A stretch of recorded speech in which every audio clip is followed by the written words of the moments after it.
Hello, you beautiful little saplings. How are you today? Well, I hope. I'm all right. Sun is shining. It's all good. I mean, the sun might not be shining when you're watching this. Who knows? That's the beauty of weather. Now, I'm Carrie Quinlan. As you know, I am Doctor of Stuff and Things at the University of Things and Stuff. And with Professor Andy Stanton, I do Ask the niNcompOOps podcast and teach children lots of amazing things.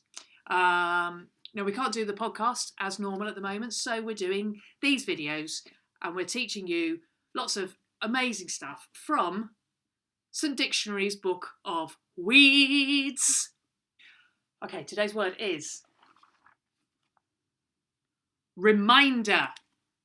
Reminder. Now, a reminder obviously is something that reminds you to do something. So you set it on your phone, or you set it on your grown-ups. You say to your grown-ups, "Oh, can you remind me to do that thing?" Sometimes you don't even have to tell them. They'll just remind you anyway. It's a bit annoying when they keep going, Have you remembered to do your homework? I didn't need the reminder, actually. You normally did. But all that sort of thing. So that's a reminder, is when someone tells you, "Oh, don't forget that thing." And reminders are incredibly important. They've been important throughout history.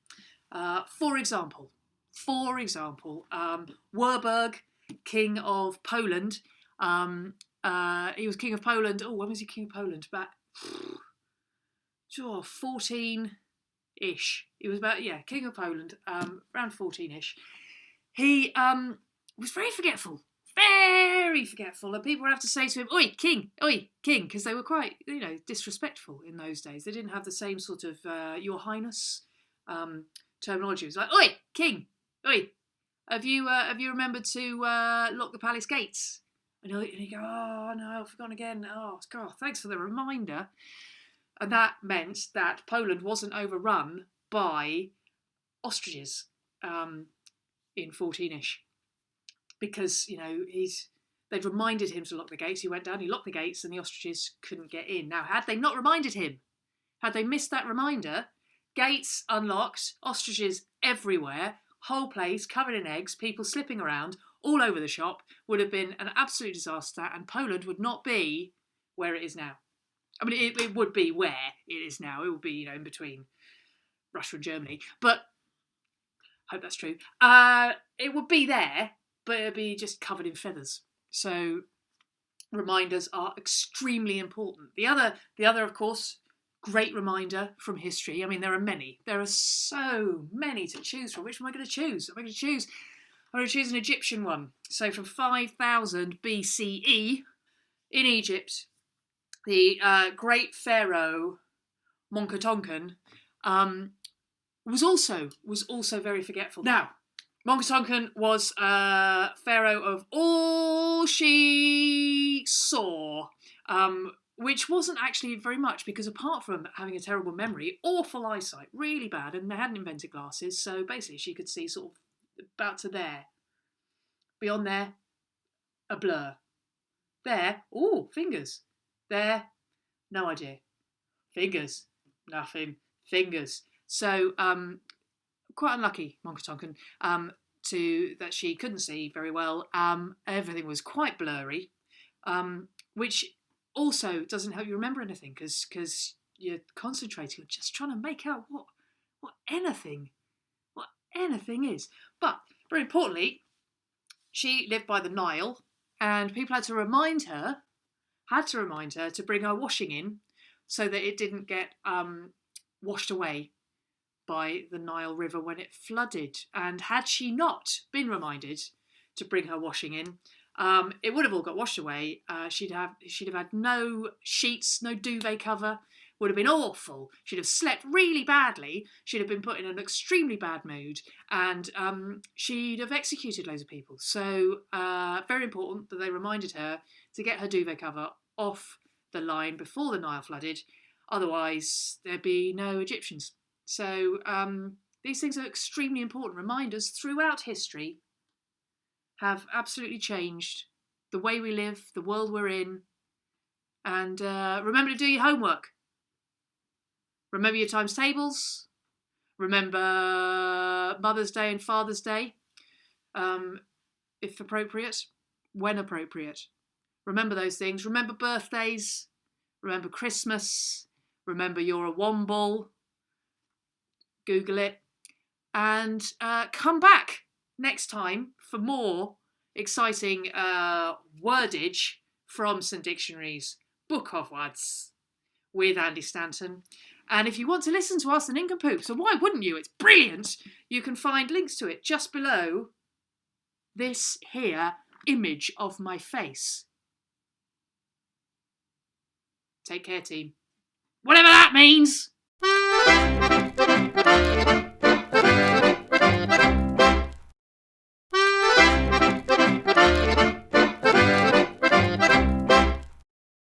Hello, you suspicious little barnacles. Yes, it's me. It's Professor Andy Stanton. And I'm back again with Homeschooling with the niNcompOOps. It's the show where me and my associate Dr. Carrie Quinlan edumacate you about words. Yeah. Each day we pick another word from the Big Book of Words. And what's the Big Book of Words called, kids?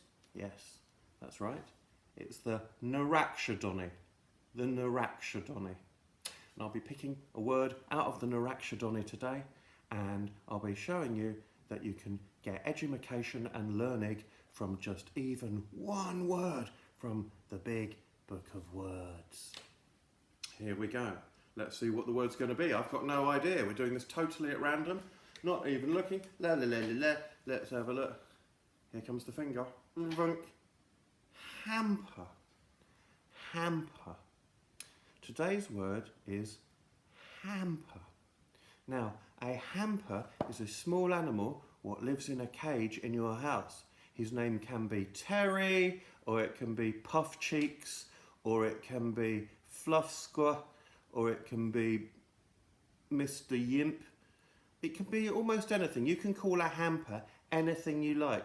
And what the hamper does is he runs around your cage and he basically says, I don't know what I'm up to. I've got a wheel, going to run around, up and down, do what I like. I don't even have to pay anything to live in these people's house, but they just give me food. They're idiots. And also, sometimes they let me out for a little run. I run under the sofa and, oh, hold on, sorry. Hamper.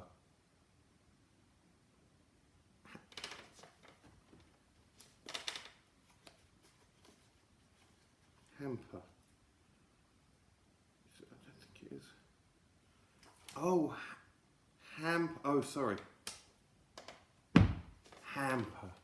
A hamper, I didn't understand the question.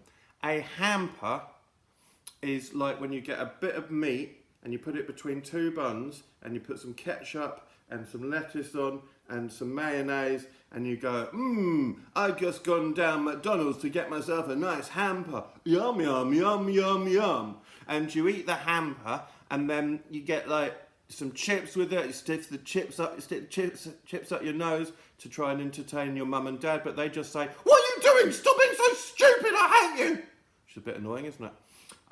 So that is what, oh, hold on a sec. Hold on. I don't think.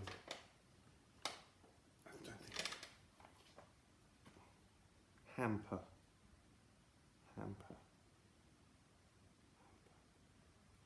Oh, hamper. Oh, hamper, okay.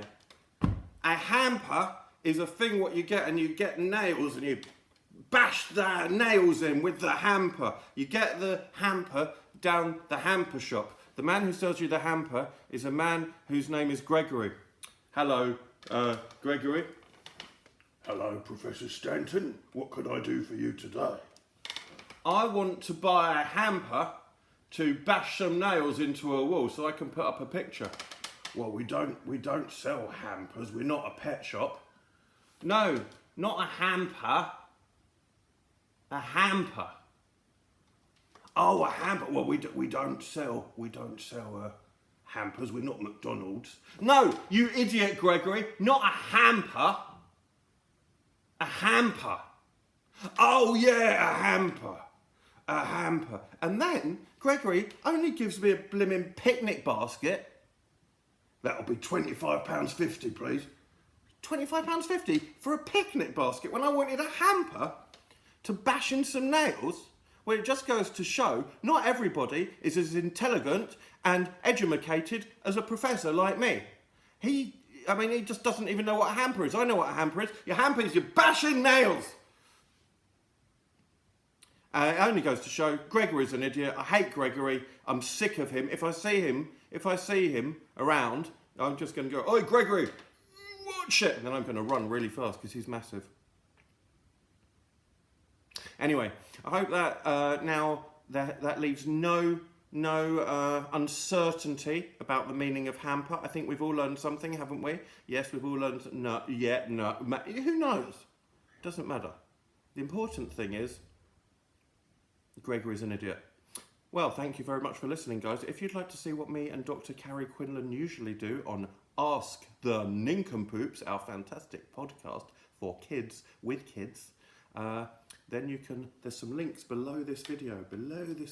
Look below the video and you can find a link to our lovely podcasts.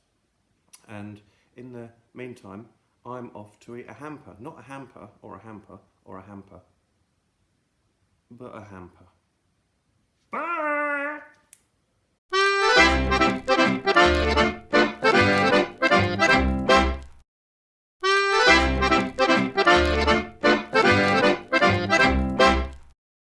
What's up, gangsters? It's a new day of knowledge and wisdom. And here we are together to learn stuff and make the world a more intelligent place. That's all I ask.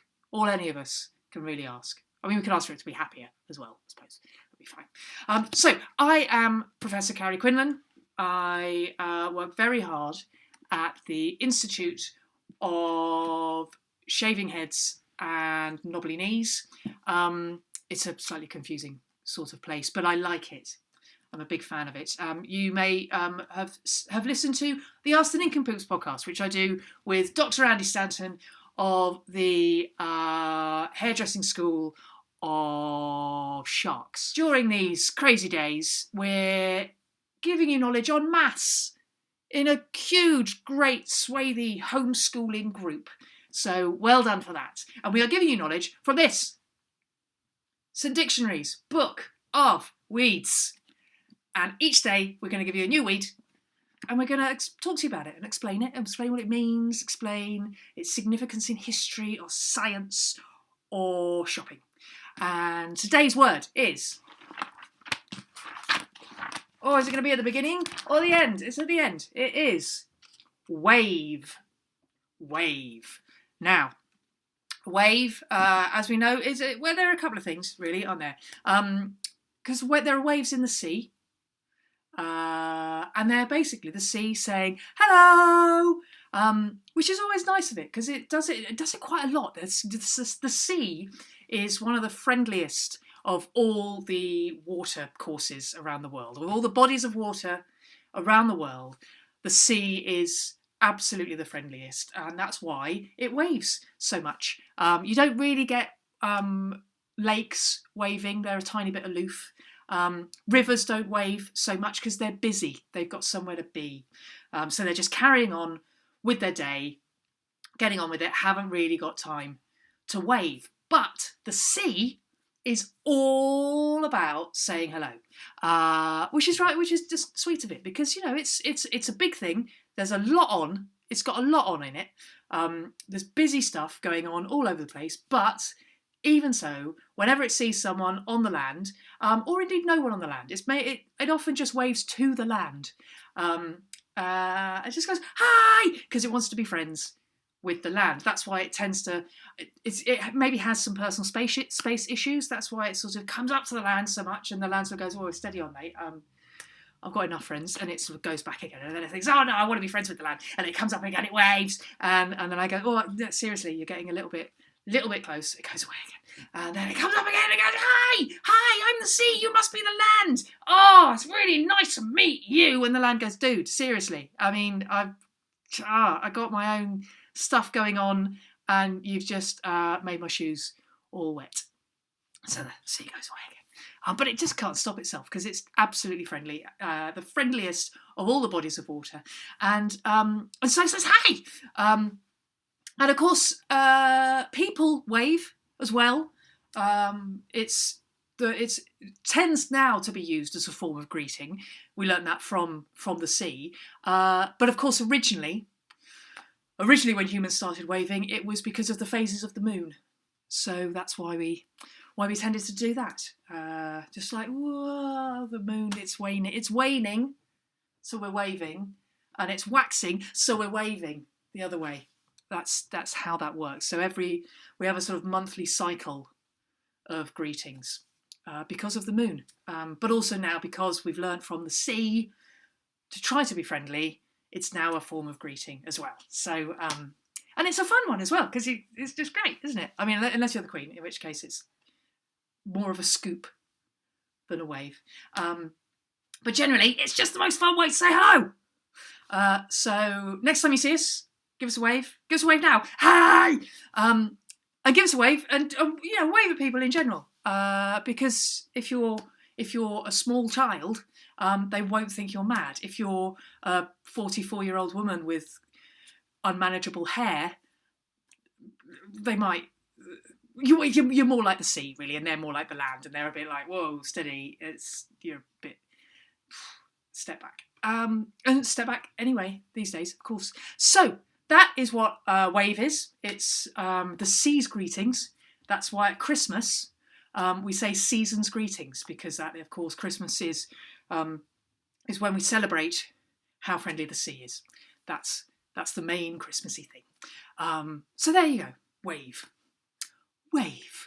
And join us again next time when Dr. Andy Stanton will be telling you more about amazing words and finding out all sorts of crazy stuff. And until then,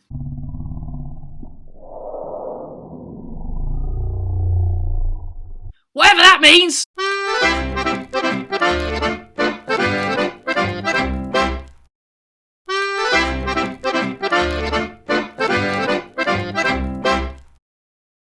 Hello, you startling little chess pieces, and welcome to another episode of Home SKOOLin with the niNcompOOps. Yeah, it's the show where we educate you about words, and I can tell you why I can educate you about words. It is because I am Professor Andy Stanton, and I am a famous professor of words and language. I know all the words in the English language, every single one. I know the long words, the short words, the in-between words, the big words, little words, all of the words. I even know the words without vowels. Did you know there are some words without any vowels in the English language? It's incredible but true. For instance, sky. Look at that, sky. No vowels. And another word without vowels in the English language,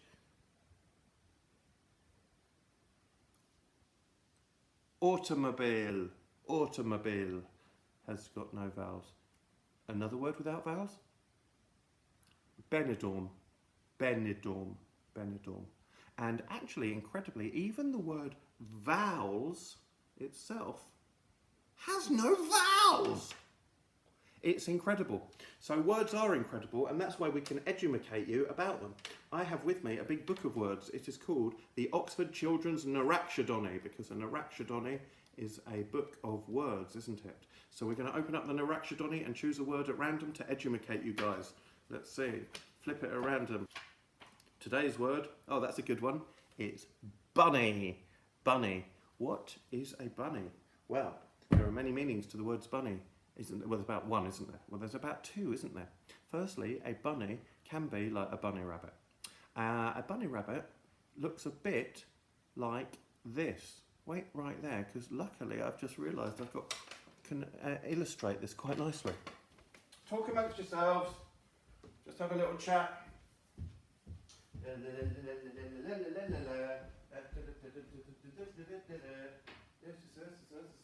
it gone? Aha! There we go. Luckily, we have got a professor.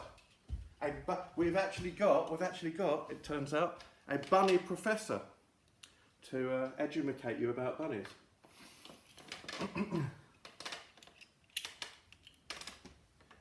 Hello there. I am a bunny professor. I work at the University of Carrots, and my name is Professor FLUFFYTAIL. Yes, Professor FLUFFYTAIL. Hello. Did you want to know about bunnies? Well, you've come to the right chap, because I am a flipping bunny. I'm a bunny rabbit. A lot of people think that us bunny rabbits are very, very frightened little creatures, but nothing could be further from the truth. We're so tough. Look at us. We're so tough. If you come near us, punch you in the face. Yeah, sorry about that. Oh, and by the way, if you try and sneak up on us from behind, bad luck, because actually do a massive droppings all over you. Do a massive droppings.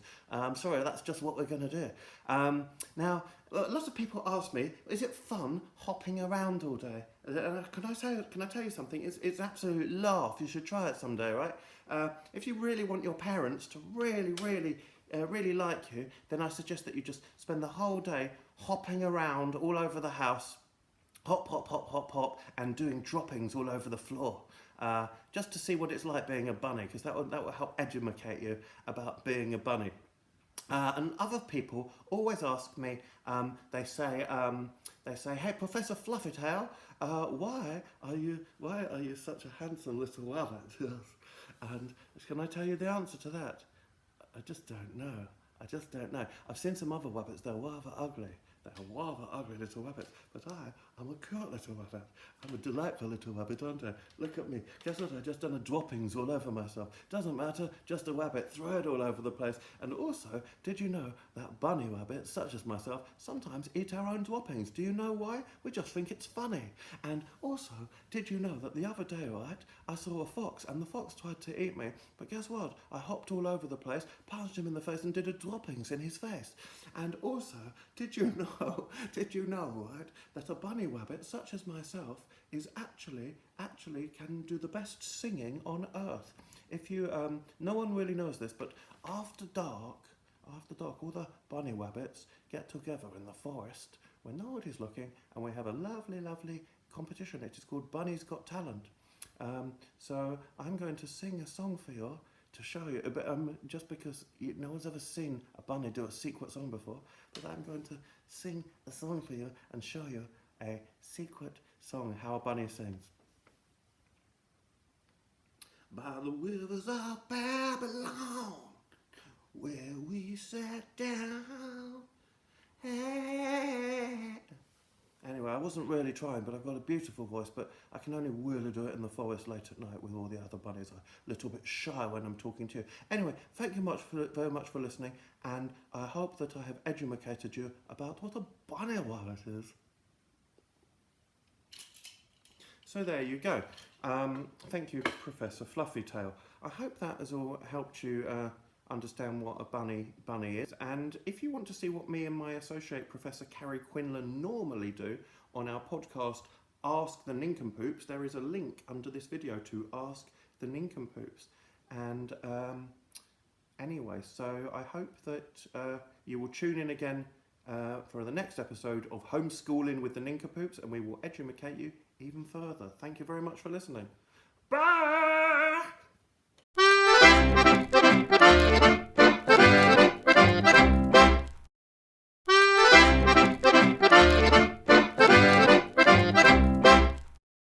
Hello, you jumpy little wasps. It's me, Professor Carrie Quinlan of the University of Televisions and Curtains. And I would normally be hanging out with Dr. Andy Stanton of the primary school of Hard Knocks, talking to a couple of children about stuff and things and explaining to them, answering their questions. And we can't answer questions so much at the moment, but what we can do is teach you about words from some dictionaries, book of words. So today's word is unreasonable. Unreasonable. Unreasonable means not reasonable. Lots of things are unreasonable. Making you do schoolwork when you're at home, unreasonable. Not letting you shave your head when you want to, unreasonable. I'm experiencing that at the moment. Not letting you stay up after midnight, unreasonable. Not letting you eat chocolate for breakfast and mid-morning snack and lunch and mid-afternoon snack and dinner and mid-evening snack and midnight snack. Unreasonable. Now, the first thing in the world, in the universe, that was unreasonable was often the most unreasonable things are people's expectations, or not even people, just everything's expectations. For example, a tree back in the day had the unreasonable expectation that it could go for a jog all around the world, and it didn't get very far. That was an unreasonable expectation because trees get very tired. Their legs get very tired very quickly. So the idea of running around the world for a tree, unreasonable, because they get tired legs. That's why they do so much resting.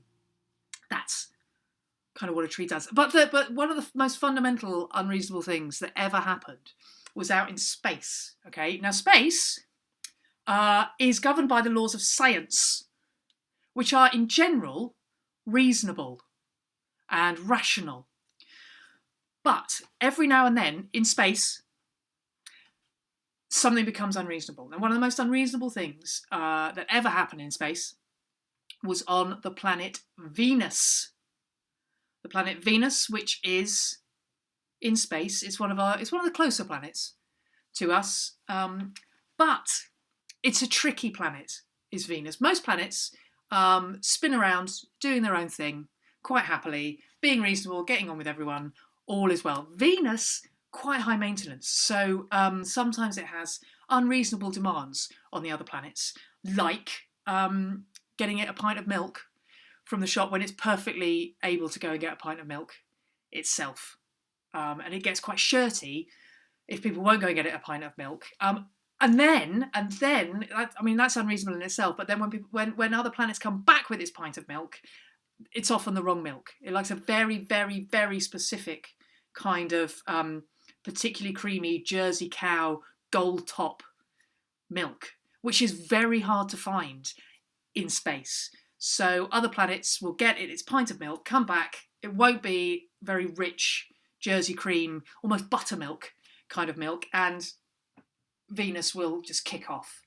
And it's a sight to behold, because when Venus is being unreasonable, the bubbling from the surface of the planet is insane. It's completely just, it goes so over the top, and it's so unreasonable, and it never gives the other planets quite the right money to go and get a pint of milk. So they're always, all the other planets are always a little bit out of pocket when they go and get Venus some milk, and they then have Venus having a go at them because apparently they haven't bought a rich enough, creamy enough milk. So Venus is probably the biggest unreasonable thing in space, or indeed anywhere. So top tip, if Venus ever asks you to get it a pint of milk, tell him you're not going to the shops today. Just tell him you're busy. Maybe having chocolate for breakfast and mid-morning snack and lunch and mid-afternoon snack and dinner and mid-evening snack and midnight snack. So you can't go and get it a milk, because to be honest, it's more trouble than it's worth, because Venus is so unreasonable. So there you go. That's what unreasonable is. It's mainly about Venus. Unreasonable. Now, if you learned something there, and of course you did, you can learn even more by listening to the Ask the niNcompOOps podcast, which there's a link to here.